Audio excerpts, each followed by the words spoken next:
देखो सदगुरु ने हम जीवों के लिए कितने उपाय बताए।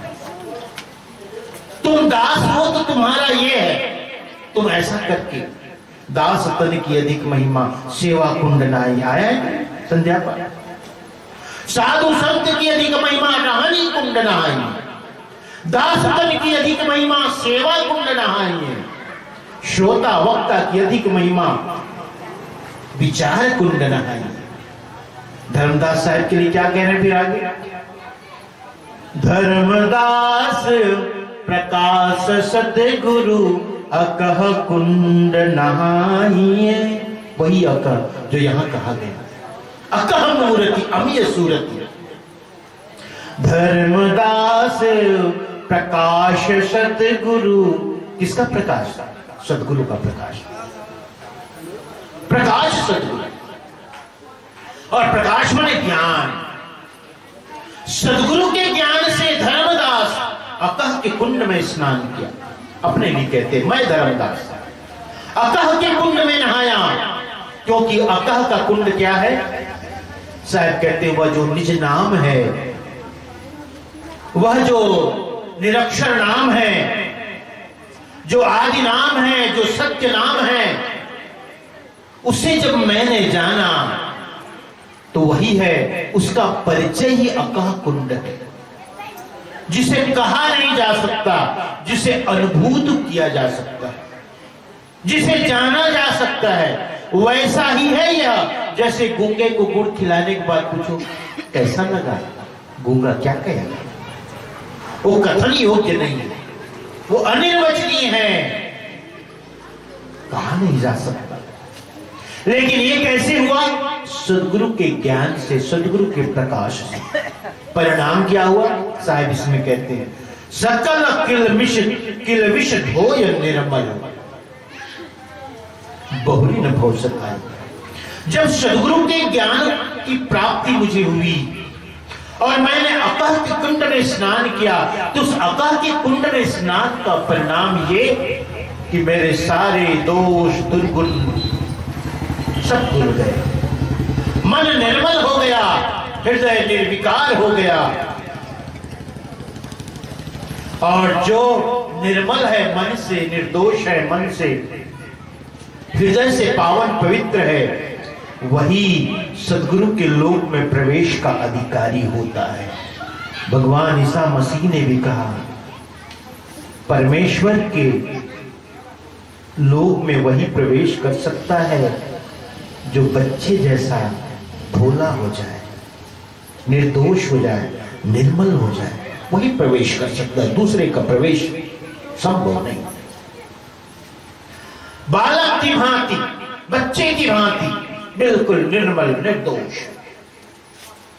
कितने निर्मल होते हैं बच्चे, होते हैं ना? लेकिन बच्चे की निर्मलता में, निर्दोषता में अभी संभावना है, क्योंकि उसके जीवन में युवावस्था आई नहीं है। बच्चे का भोलापन प्रशंसनीय तो है, लेकिन उतना नहीं जितना चाहिए।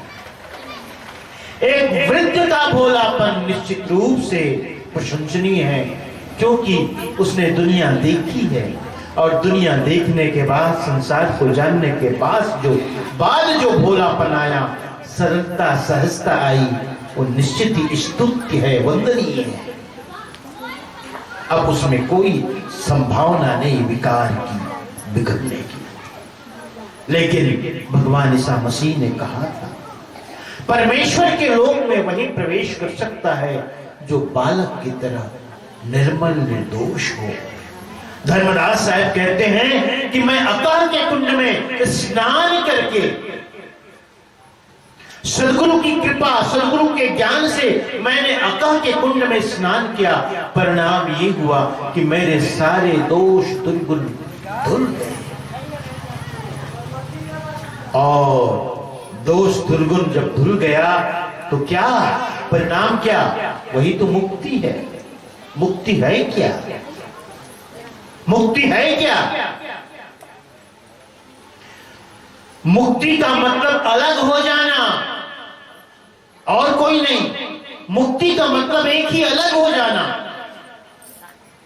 और अलग होने का मतलब जैसे कोई बुखार है, सर्दी है, तुम कहते हो ना बुखार था, बुखार से ठीक हो गया, मुक्त हो गया,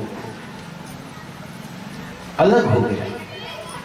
जो जो बंधन के कारण है, जो जो तुम्हें बांधे हुए हैं, उन सब से अलग हो जाना ही मुक्ति है, मोक्ष है। आप कहोगे साहब मुक्ति के बाद फिर क्या? क्योंकि हम सोचते क्या है, मुक्ति मतलब कोई और लोग जहां जाने के बाद मुक्ति। नहीं, ऐसा ही समझो, मुक्ति का मतलब है तुम सागर में एक घड़ा ले जाओ। जगन्नाथपुरी गए हो ना? मैं 2-3 बार गया हूं, खूब नहाया। कहते ना लहर ले लो, कहते ना पुरी में बड़ी बड़ी लहरें उठती है, समंदर में थोड़ी डरावनी भी होती है, लेकिन कहते हैं समंदर अपने पास कुछ भी नहीं रखता, सब बाहर फेंक देता। वो आपको रखेगा नहीं, फेंक देगा। थोड़ी कला आनी चाहिए समुद्र में स्नान का। समंदर में कभी जाओ, एक घड़ा लेकर के जाओ, घड़ा को समंदर के भीतर जाकर के पानी से भर दो। घड़ा है, समंदर है। घड़े के बाहर पानी वही है, घड़े के भीतर पानी वही है, लेकिन घड़ा है, एक सीमा है। और किसी से कहो पत्थर से तोड़ दो, अब बोलो पानी कहां गया? जो बंधन था, जो सीमा तय करता था, बस टूटा कि बूंद समाना समुद्र में, बूंद समान समंदर में समा गया, कौन जानता कहां गई बूंद। ऐसे ही मुक्ति है, जो सीमा है वो टूट गई, फिर हम मिल गए उस अखंड से, हाँ?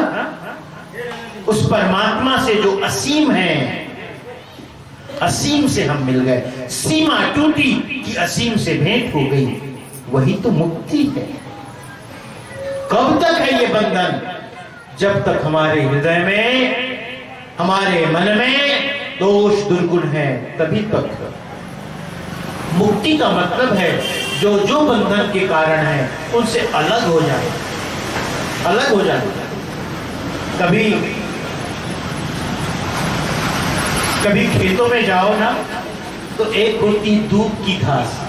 दूब की घास आप लोगों को अनुभव होगा, या दूब जैसी कोई झाड़ी है, उसे खोदो ना तो अब तो लगता है ये उखड़ ही गई, लेकिन पता चला एक जड़ इधर फिर पकड़ी हुई, फिर खोदते हो, फिर लगता है नहीं अब उखड़ गई, फिर पता चला एक जड़ उधर भी है, क्योंकि उसमें अनेक जड़ें हैं, पूरी फैली हुई है जड़। आपको लगता है कि बस ये मुक्त हो गया, अलग हो गया जमीन से, लेकिन नहीं, वो घास अलग नहीं हुई है, वो कहीं ना कहीं जड़ उसकी पकड़ी हुई है। ऐसी हमारी जड़ें हैं, कहीं न कहीं आसक्ति की, अध्यास की, वासना की, कामना की, चाहना की, अधूरी इच्छाओं की, सब जड़ें जहां तहां पकड़ी हुई है। यही मुक्ति में बाधा है। उन जड़ों को काट दो, बस कट गई जड़ें, मुक्त हो गए।